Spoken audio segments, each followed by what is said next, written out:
אז on est בעזרת השם פרק ג' משנה י"א. רבי אלעזר המודעי אומר.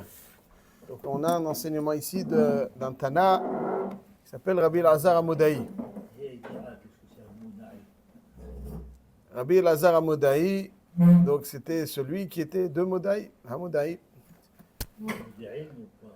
Ah, non. C'est de la ville, Modai, Hamodai. Alors, pour bien mettre en relief, avec votre permission, son enseignement, on va essayer de voir à quelle époque vivait Rabbi Elazar Amodai, dans quel contexte. Rabbi Elazar Amodai, on le voit dans Chazal, était l'oncle de Ben Kuziva, de Bar Korba. 52 ans après la destruction du second Beth Amikdash, il y a eu une rébellion des Romains. Ils ont réussi donc menés par Bar Korba, Ben Kuziva, qui a repoussé les Romains de Yerushalayim. Et après que les Romains ont conquis à nouveau, ils se sont retranchés dans la ville de Beitar, que certains prononceront Biter. Quoi qu'il en soit, ils se sont retranchés donc dans cette ville qu'aujourd'hui on appelle Beitar. Et environ. Et ils ont résisté aux Romains. Rabbi Elazar Amodai, c'était l'oncle de Bar Korba Ben Kuziva. Et dans plusieurs endroits, dont Echa, le Midrash Rabbah dans Echa Parashabet, on nous raconte la façon dont Beitar était protégée.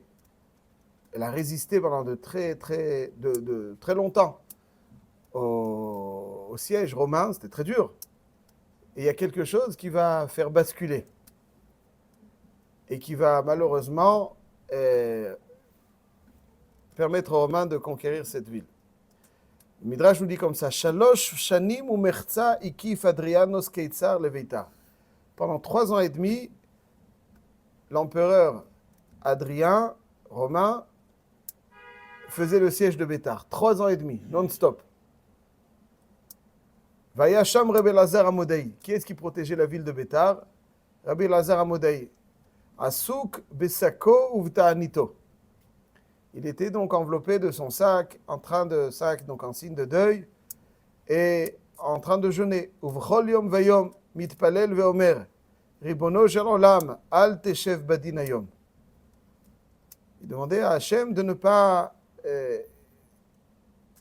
se comporter avec rigueur. La tfila de Rabbi Elazar Amodai a porté ses fruits. Beitar, de façon totalement miraculeuse, résistait. À tel point, le Midrash nous dit, Ulvasav Natan da'ato lachzor. Adrien, l'empereur, s'est dit 3 ans et demi, ça ne sert à rien, allez, on rentre à Rome. Donc il a déjà mis pour repartir. Ata had kuta'e. Et malheureusement, il y a un Kouti qui vient au Metzao et qui va le rencontrer Adrien et lui dit: écoute, Adoni, Kol yomin de hadat tarnegalta mitgagea bekitma leit ashkavishle. Chaque fois, tant que là il appelle tarnegolda, tant que ce coq se roule dans la cendre, il marche mot. Il marche mot, comment il décrit Rabbi Elazar Amodai. Tant que Rabbi Elazar Amodai, qui est donc Besako Veta'anito, tu ne pourras pas la conquérir. Et là, Amtenli, Dana Avidla de Tirbishne Yomaden. Aujourd'hui, tu vas pouvoir, laisse-moi agir, et aujourd'hui, tu pourras la conquérir. Miyad Alilbe Bevuvia Dimdinta. Il est rentré donc par la conduite des égouts. Il est rentré dans la ville de Beitar. Vashkecha le Rabbi Elazar davakaim b'umitzali. Rabbi Elazar Amodai, il était en train de prier comme à son habitude. Avad garme lachish be'udne de Rabbi Elazar Amodai. Il a fait semblant de chuchoter à l'oreille de Rabbi Elazar Amodai.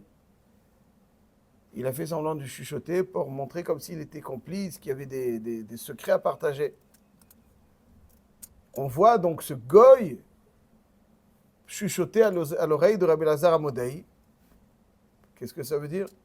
On va rapporter à Bar Korba, Bar Kuziva. On va lui dire, il y a un goy, il est venu, il a chuchoté aux oreilles de Rabbi Lazar Modaï. On dirait que il y a un complot, ou en tout cas, il y a quelque chose qui se trame, et il est prêt donc finalement à renoncer.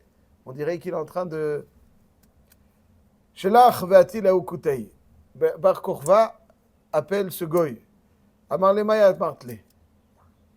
Amarle inana amarlach. Malka katile lau gavra. Ve'ilet amarlach. Ad katile lau gavra. Si je te dis, c'est l'empereur qui va me tuer, dit le goy. Si je te dis pas, c'est toi qui vas me tuer. Alors je préfère ne pas dire pour... Boutabliktela ou gavra les gamés ou la personne misitri de malchota. Alors, Ben Kuzi va savoir bedate le beil ashlam edinta. En fait, il avait peur que Rabbi Lazar Amodaï soit de connivence avec ce Kouti pour finalement permettre à la ville de se rendre. Ils ne savent pas qu'il est jeune pour... Keivan de Chassal Rabbi Lazar tzlote shelach ve'aite. Lorsque Rabbi Lazar a fini de prier, Ben Kuziva appelle Rabbi Lazar. Amarle ma amarlach aden kutei. Dis-moi ce qu'il t'a dit ce goy. Amarle leitana yadam alechish le boutnaï v'lo shamit le kloum. Il était en train de faire la tefila. L'autre il a fait semblant. Dana betzloti kaimna. Leitana yadam avamar. Je sais pas. Et là, il peut se passer quelque chose qui va faire tomber la ville de Bétar. Nitmale rougze le Ben Kuziva. Ben Kuziva donc est empli de colère contre Rabbi Lazar Amodaï. Il a l'impression qu'il lui ment. Yaïv le chad beita beragle vektale. Il va lui donner un coup. Ben Kuziva était très fort, très costaud. Il lui donne un coup avec son pied, il le tue.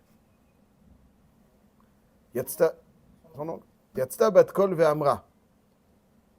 Hoy roi ha'elil. Ozvi atzon.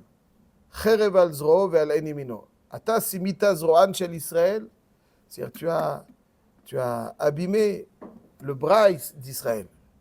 Rabbi Lazar Amodaï, c'était sa force. La force de l'homme d'Israël. Toi, tu avais l'impression, Bar Koziva, il était imbattable. Imbattable. Ça veut dire, il était il paraissait être imbattable, il avait une force phénoménale, il broyait tout sur son passage.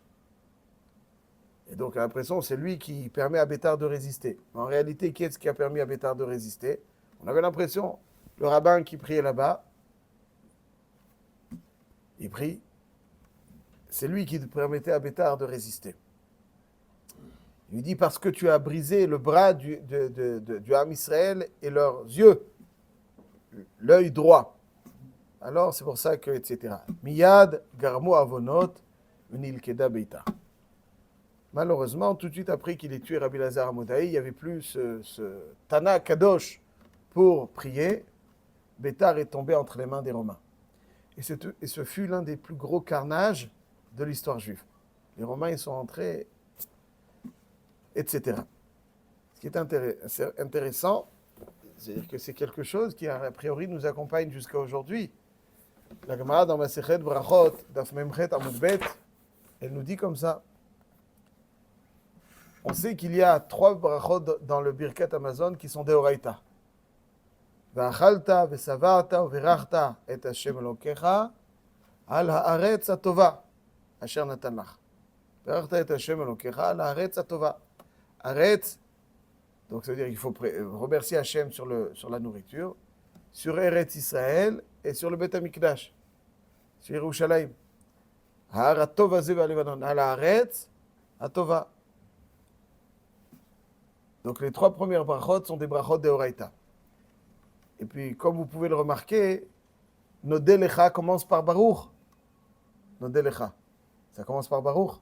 Non, parce que c'est Samour à la bracha de Birkat Amazon.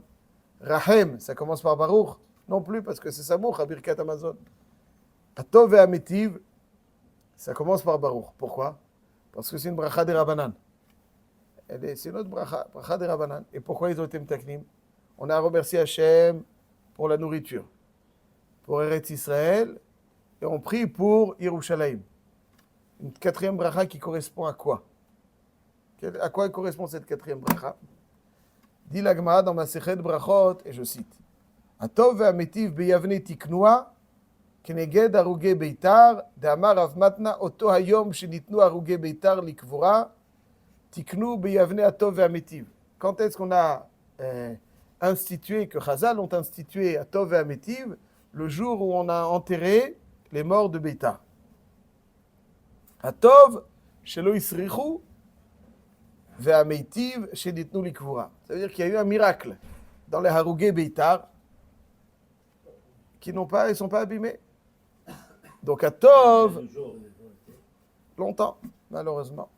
Atov, ve'amétiv. Donc Atov, il y a eu un S, lo isrichu. Harugé Beitar lo isrichu. Ve'amétiv, shenitnu likvura.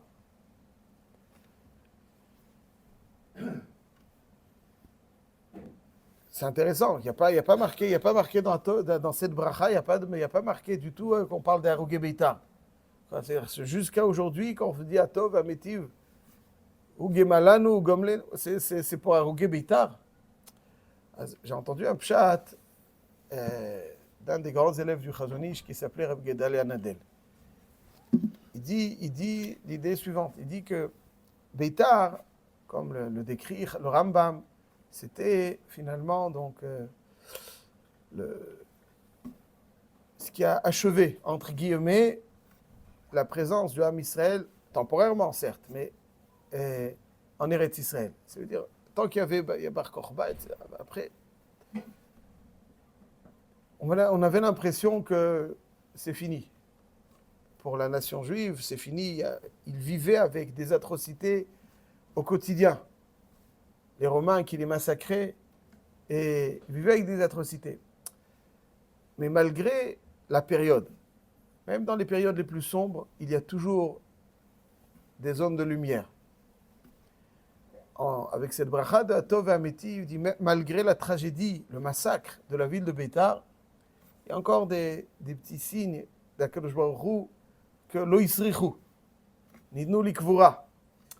Donc, Chazal, en instituant ce passage, voulait nous accompagner pendant l'exil et nous faire prendre conscience que malgré les situations difficiles que le peuple juif peut rencontrer durant cet exil, mais il y a aussi toujours des clins d'œil qui viennent d'Hachem.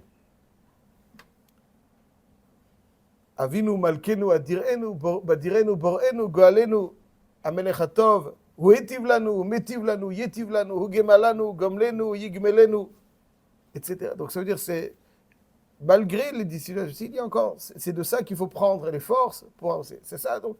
Ça veut dire le Atov Amétiv, il n'est pas le Chawara d'Avka là-dessus, mais il est sur l'idée que représente que lo yisrichu venitnu likvura. Que même dans les difficultés de l'exil, il y a toujours donc Hachem qui nous accompagne, on le voit à travers des tovot qui jalonnent notre itinéraire. Rabbi Elazar Amodai donc vivait pendant cette difficile période d'après la destruction du Beth Amikdash et donc son neveu Bar Korva, Bar Koziva qui était le leader de la rébellion juive contre les Romains. La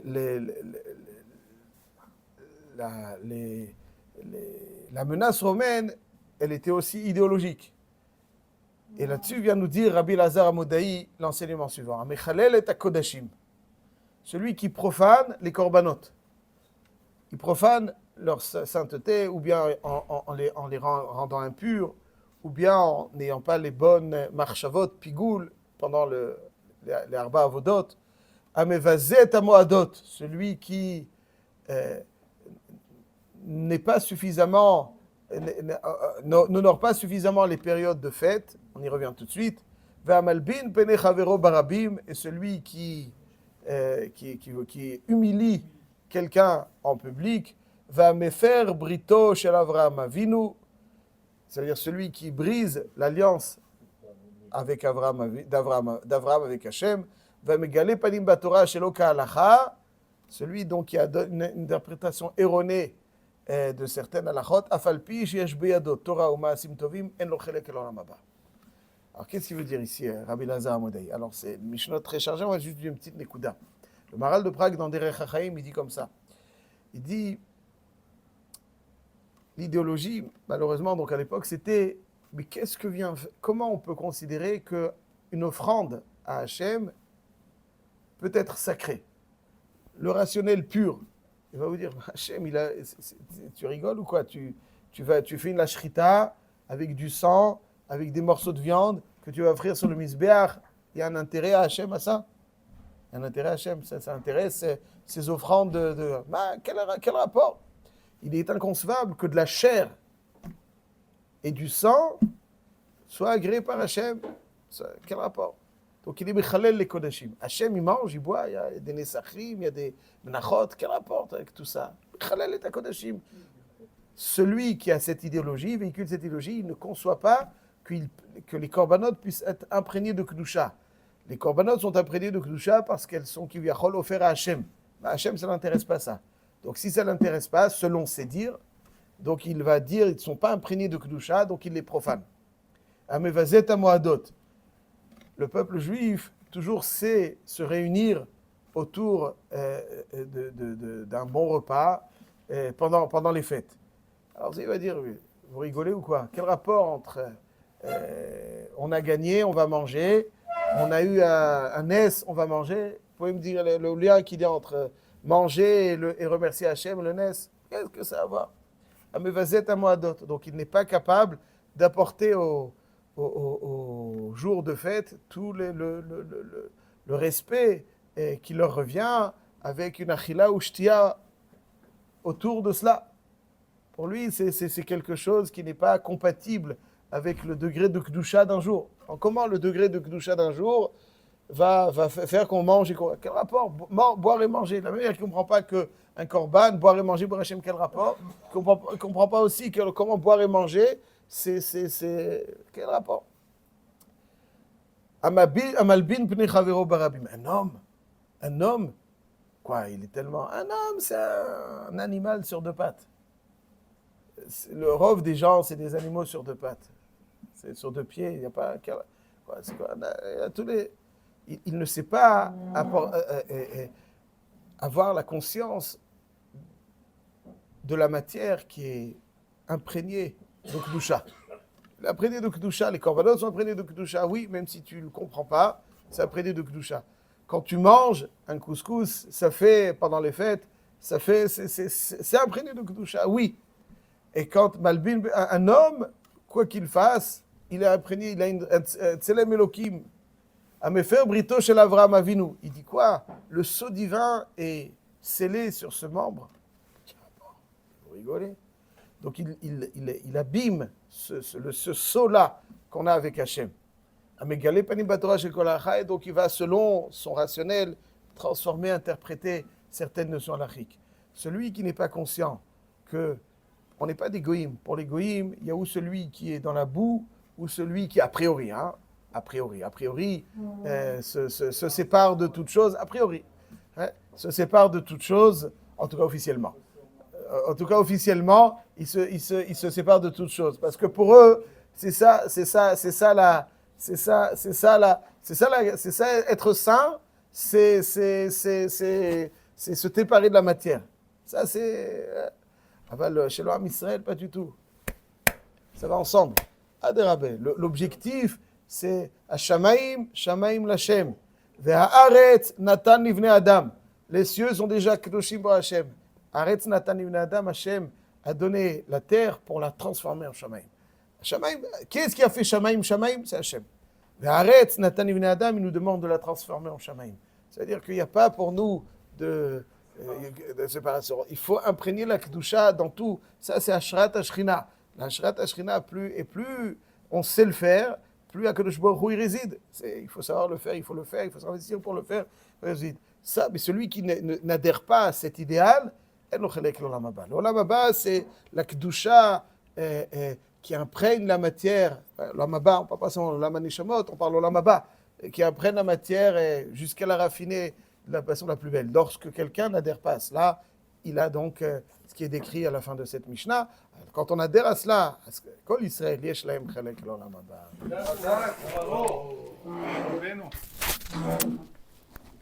Alors, on va prendre maintenant, on va commencer. פחות ביצה בקלורה.